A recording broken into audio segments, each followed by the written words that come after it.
What's up, guys? It's your boy, Barca Boy 103. Today we're going to be doing the match preview for Real Sociedad versus Barcelona in La Liga, the final match before the November international break. And after the previous international break in October, we have gone 5 out of 5 wins.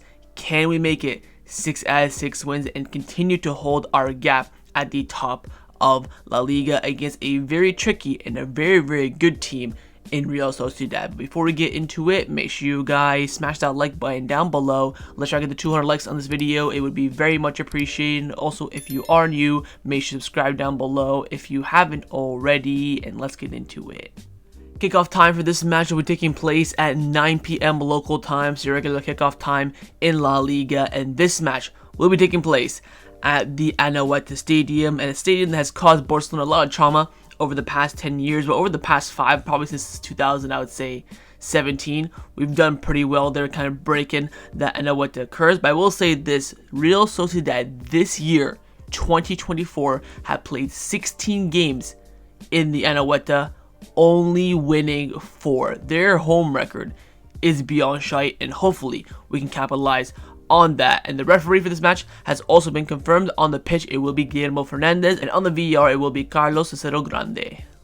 Let's start off by taking a look at the league table, where Barcelona are currently sat top of La Liga on 33 points after playing 12 matches. We have 11 wins and 1 loss, that jammy freaking loss to Osasuna. And hopefully our record there can have all 5 check marks once this game does end. Real Madrid are in second place, 9 points behind Barcelona, but of course 1 game less played. Their match against Valencia being suspended last week due to the floods. Their record is 7 wins, 3 draws, and 1 loss. 10 points ahead of Atletico Madrid already, bloody hell. And then of course 12 points difference against Villarreal in 4th place. So again, the lead is looking alright on paper right now. It is 9 points. With that game in hand, of course, we'll put that asterisk around it. Most important thing is, as you can see the table, it's 9 points clear. Now again, like I told you guys in the last match preview, mentally will affect the players of Real Madrid, and will affect of course the players of Barcelona, giving confidence to Barcelona and making the Madrid players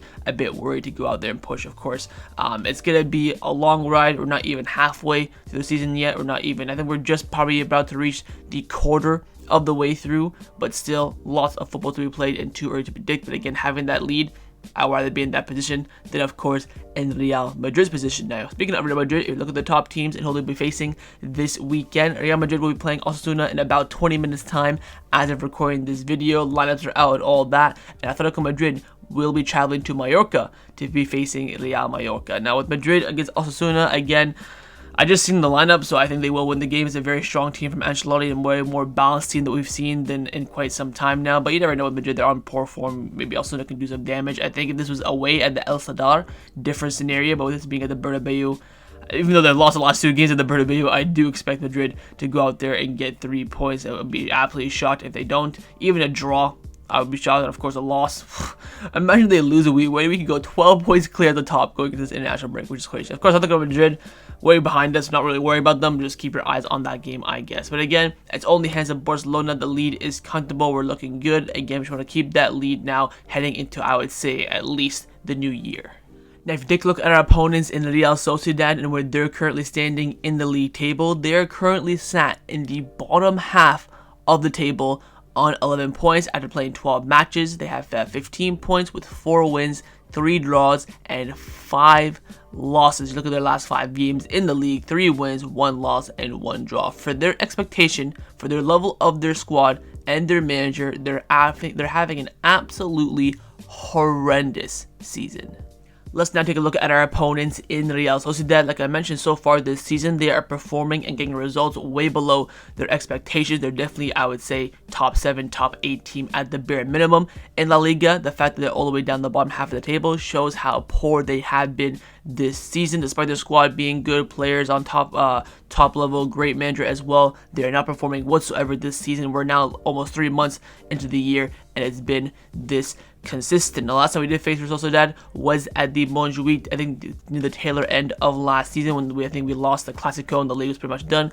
Beat them 2-0. It was a Lemon Yamal goal before halftime, then a Raphinha penalty in the final minutes of the game. Very, very tight game, but I think Barcelona definitely walked away as a deserves winner. And if you look at that back line, take away Cancelo and Ter Stegen, right back to center backs is going to be the exact same. But again, a lot of players. That front three is going to be the exact same as well. It's not too many changes from the last time we faced Sociedad. But again, it was a good performance in Barcelona. We had nothing to fight for. It was all about just playing well and dominating at that point, and we ended up doing so in that game. Now take a look at Real Sociedad's last 6 matches in all competition. In their last match, they lost in the Europa League to Victoria Plzen 2-1. They beat Sevilla 2-0. They lost to Osasuna 2-0. They beat Tel Aviv in the Europa League 2-1, and they beat Girona 1-0 as well. But let's take a look at the last 3 games in all competition. Firstly is the 2-0 loss to Osasuna.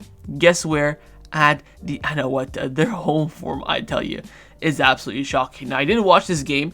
I tell you what, it was quite even. I would say that Osasuna and Sociedad are very even level teams, but for some reason, Sociedad were just not creating anything in the final third. I don't know if it's Miguel Moreno, leaving, or they're not making any signings in that position, but they look so lackluster in the final third. And to be fair, Osasuna didn't create too many chances. The 2 they created were the 2 that they scored. I believe one of them was quite a jammy goal as well, but Sociedad didn't really have much going forward. And also, from the few chances they did create this game, were not clinical whatsoever. Kind of in the story of their season, and I would say just narrow, deserved win here for Osasuna. Next up is their 2-0 win against Sevilla at the Ramon Sanchez Pizjuan. I also did take a look at this game as well. I believe it was an Oyarzabal penalty to make it 2-0. The first goal was a great finish, great run, but from Take Kubo. Again, so Sevilla have been poor this season as well. I think Sociedad are definitely a better team than Sevilla, so not quite surprised by this result. More so surprised based on Sociedad's run of form, but they controlled the game. Sevilla didn't really have too many chances as well, with Garcia Pimienta going with a bit more of a conservative approach and a conservative side, and of course Emmanuel Alguacil kind of overturned that. Again, the finish from Take Kubo was fantastic. He's having quite a quiet season, but runs down the wing, cuts inside around 2 players, bends it. Great finish. The Sevilla keeper didn't even move. The second, of course, being a penalty. So great win for Sociedad, a professional win for them, and a deserved one as well. And their final match in all competition was, of course, on Thursday in the Europa League. So traveling, of course, extra day of rest for Barcelona. Hopefully we can see that on the pitch, but they did lose 2-1 to Victoria Plzen. Now, I did watch this game.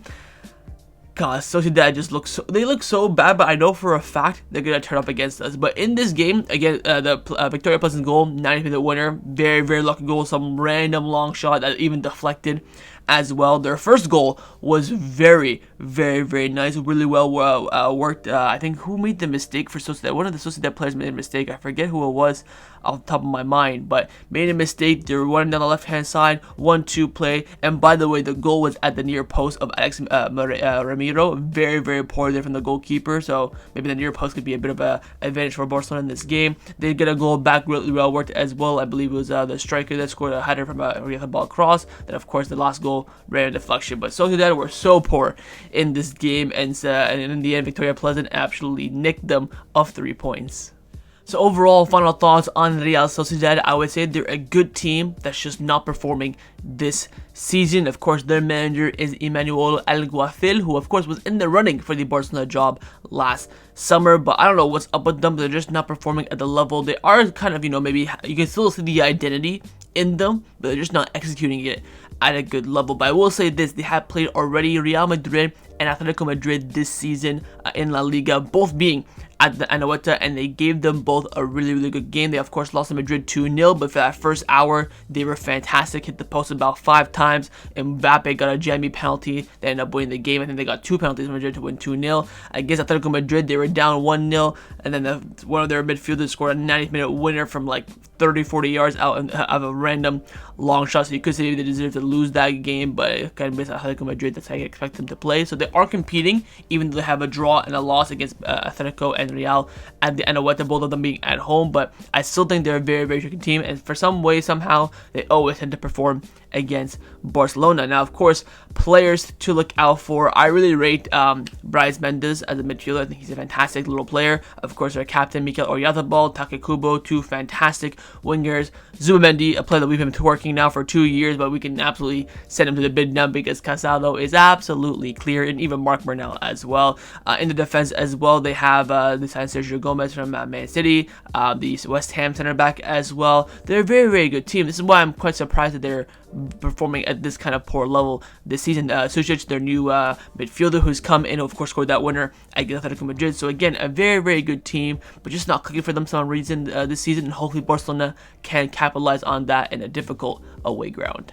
Let's then take a look at some of the injury and fitness updates that we do have ahead of this match. Firstly, the big question mark right now is around Pau Cubarsí after getting 10 stitches in the match against Red Star Belgrade. The question is, will he play in this game? The rumors are that Pau Cubarsí wants to play. Of course, he is fit. The only question is the wound. Is it healing? Is it swelling? We saw him leave the plane to leaving Serbia. It was absolutely hugely swollen, but now Barcelona have decided to make a specific mask for him, and today in training he wore it. As you can see there on the right hand side, it's going to be based on feelings. We don't know how Cubarsí felt training with the head mask. Of course, wearing the mask is always very different. He's going to be playing around with it. It's going to be annoying and bother you, might distract you in a game. So based on his feelings, if he can still perform at a good level, and of course it will come down to mainly Hansi Flick and also Dr. Raphinha. If he gives the green light, say okay, with the mask he can play, it'll protect the wound enough so it can heal properly, and of course Flick will have the final say. Cubarsí was not even called up to Spain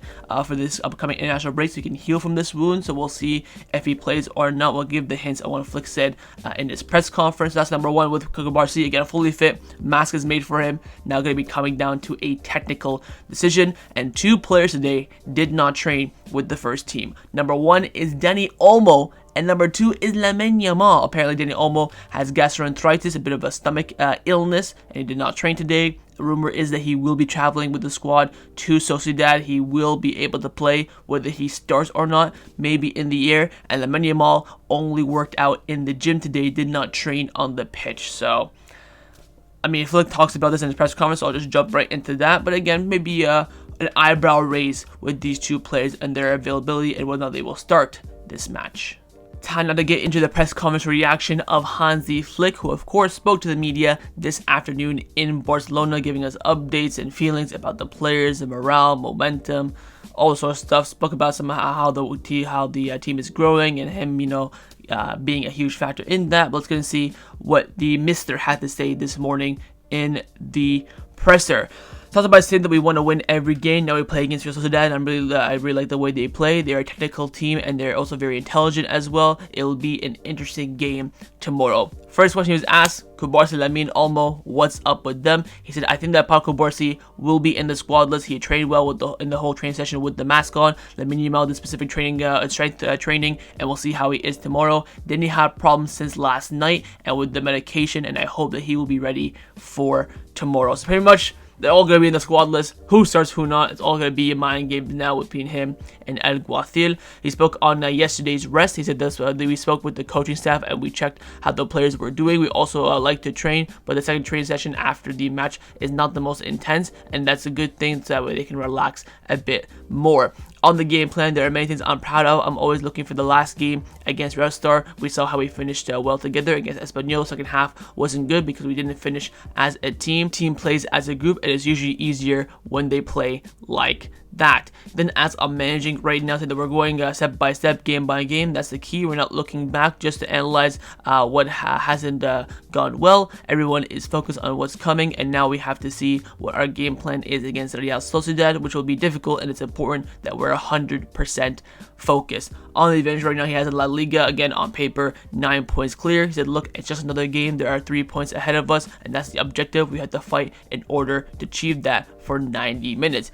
Then as on Inigo, saying that, Inigo's contract is expiring. If he does not, automatically renew his contract by playing 60% of the games, would you recommend a renewal to Barcelona? And he said his performances are very good. He's a leader. The team is very young, and it's important to have experienced players in it. If he plays like this, contract won't matter. And again, it is not my job, but for the part that he continues like this, he will definitely renew his contract. He's an incredible player in the last few games, and he's an important player for us as well. Then as on punctuality, saying that, oh, Pedri came out saying that you didn't let start Kounde against Alaves because he was late for training, blah, blah, blah. What are your thoughts on that? He said, look, it's a rule. I don't talk about the past, but it's just a matter of respect. If you arrive at 5 minutes late, the other players are going to be waiting there for you for 5 minutes, and there is no respect in that whatsoever. We saw Flick, a bit of this from Flick in the Amazon documentary with Germany at the World Cup. I believe it was like Julian Bernat and Leroy Sané coming in late. He went in on them, they came late again, then he kicked them out. So, I mean, it's consistency from Flick, so I respect it. Then as on Lewandowski, saying that for me, he's 100% fit, he's in very good shape. What impresses me is his performances in defense. I'm not considering giving him a rest whatsoever, so there you go. Then as on Henry's words on Xavi. So Henry came out after the Red Star game, said that, look, Flick's revolutionized his team, he's doing fantastic, but remember, Xavi put in the hard work, he's the one who promoted Kubarsi, Lamine, blah, blah, blah, just giving Xavi that recognition. And Flick said, it's not fair to compare my work with Xavi. I have the utmost respect for him because he's a great player and a great coach. He gave young players a chance, and we have given them the credit for that, and I'm counting along this line. So again, giving Xavi the credit that he deserves, and that, look, we can't compare the two, but again, credit to Xavi what he's done and what players he's brought up in the first team. Then as on Frankie de Jong, if he can play 90 minutes or not, he said that we will try it. So maybe if Frankie de Jong will get 90 minutes in this game, we'll wait and see. And finally, he ended up by saying on Real Sociedad, saying that every game is different. We start at 0-0, but against Barcelona, it's always a bit more difficult. The stadium will support their team a lot, and they know how to press. For us, it's important to have possession and follow our game plan. It's much better to have the ball than not go and try and win it back. We want more possession to have more chances to score in this game. And that concluded Hansi Flick's press conference reaction ahead of the match against Real Sociedad tomorrow. Let's now get into the lineup prediction. We're going to start with the manager, of course, Hansi Flick. I'm going to try my best to predict his lineup. I think it actually will be fairly simple to predict because I believe that Hansi Flick will go full strength in this game. I think he'll go with Iñaki Peña in goal, a back four of Kounde, Kubarsi, Inigo Martinez, and Alejandro Balde, midfield three of Casado, Pedri, and Dani Olmo, front three of Lamine Yamal, Lewandowski, and Raphinha. The big question is, Kubarsi, will he start or not? I think Flick will start him. He has a whole 2 weeks, no international duty for him, so he can rest during then. I think he will play him. If he does not play Kubarsi, there's of course the option of Sergio Dominguez, but I think that Flick hopefully and should bring Kounde into the middle and then put Hector Fort out wide. But we'll wait and see with that. Of course, Dani Olmo and Lamine Yamal, will they start or not? Lamine Yamal definitely going to start. Dani Olmo might be a bit of a question mark. If it's not Dani Olmo, I suspect that Flick will put Pedri in the 10 and then Frankie de Jong in the midfield. I'd hope he just puts Fermin Lopez there, but I don't know. We'll wait and see. But I think he will start Dani Olmo, even if he maybe is just a bit rusty from the sickness. But again, I think he will go all out for this game. 6 out of 6 wins, get the momentum and confidence going, and then of course continue on that push post international break. Apart from this lineup, I see one change really at the absolute max, and that's the lineup I think the Hansi Flick will select for this match. But of course, in the comments down below, let me know what you think Flick will go with. Now I'm going to show you guys my lineup, what I would do if I was a Barcelona coach. Not going to waste your time too much. Pick the exact same team. Again, for me, you want to have momentum and confidence on your side heading into this international break. Again, the players, there's no point in resting them because they're going to go out and get rinsed by their international coaches anyways. So might as well just use all the juice that we've got at this point. Again, if Kubarsi is not fit, I'd go Kounde in the middle, Hector Fort at right back. If Dani Olmo isn't fit, I'll go for Fermin Lopez. Two very simple changes there in my opinion. Front three, double pivot. I think back four with the goalkeeper is solidified. Just really Kubarsi and Dani Olmo are the question mark. Go out in this game, get the 3 points, be 9 points clear, going into the national break. We're happy, we move. Time now for my score prediction. What do I believe the result will be in this match? I have got Barcelona winning this game by 2-1. Of course, we're going to concede. What else is new? But we're, of course, going to score as well. But I think it will be a narrow victory. Again, Sociedad always turn it up against Barcelona. I know they're coming to this game on very poor form this season, but against the blaugrana side, they tend to turn up. And I think they will turn up in this game. They'll make it difficult like they did for Atletico Madrid and Real Madrid at home already this season, but I think that Barcelona will be on top. Again, depends on what kind of lineup Flick does make, if he actually makes rotation or not. If he goes full strength, of course, I'll be way more confident, but there is some rotation, Pedri in the 10 kind of stuff. He might be, the result might be a bit conservative from that, but I'm fairly confident that Barcelona can win this game. If we don't, it'll suck, of course, but the form that we've been on, winning the last 5 games post-October international break has been nothing short of sensational, but it will be a difficult one, team fitness-wise, just getting that final win over the hurdle, difficult away ground as well, but I back the boys. They've done nothing wrong, nothing this season, should I say, to prove me otherwise. So back to the lads. I think it'll be a narrow one. It could maybe a 3-2. I mean, God forbid 4-3. That's just way too many goals for my liking, especially conceding 3. But I think it will be a narrow victory for Barcelona, and I have got Barcelona winning this game by 2-1. But of course, in the comments down below, let me know what you think the scoreline will be. So that's the match preview for Real Sociedad versus Barcelona in La Liga. Hopefully you guys enjoyed this video. If you did, of course, make sure you drop a like down below. And of course, in the comments down below as well, let me know your thoughts on everything we did discuss. The main thing I want firstly, of course, is your score prediction. And secondly, on those lineups. Firstly, would you pick my lineup and Flick's lineup? Do you agree with our lineup selection? Would you change anything otherwise? Let me know your thoughts down below. And of course, make sure you guys subscribe down below if you haven't already, and I'll see you guys tomorrow for the live watch along. Set the reminder on the screen and come and join me, watch the game with me. Follow after the match by my match review. So I'll see you guys tomorrow. Big game ahead. Let's get 6 out of 6 wins. It'll be juicy, and of course, some momentum and confidence at an all-time high. And let's keep the movement going. I'll see you guys tomorrow. Take care and Forza Barca.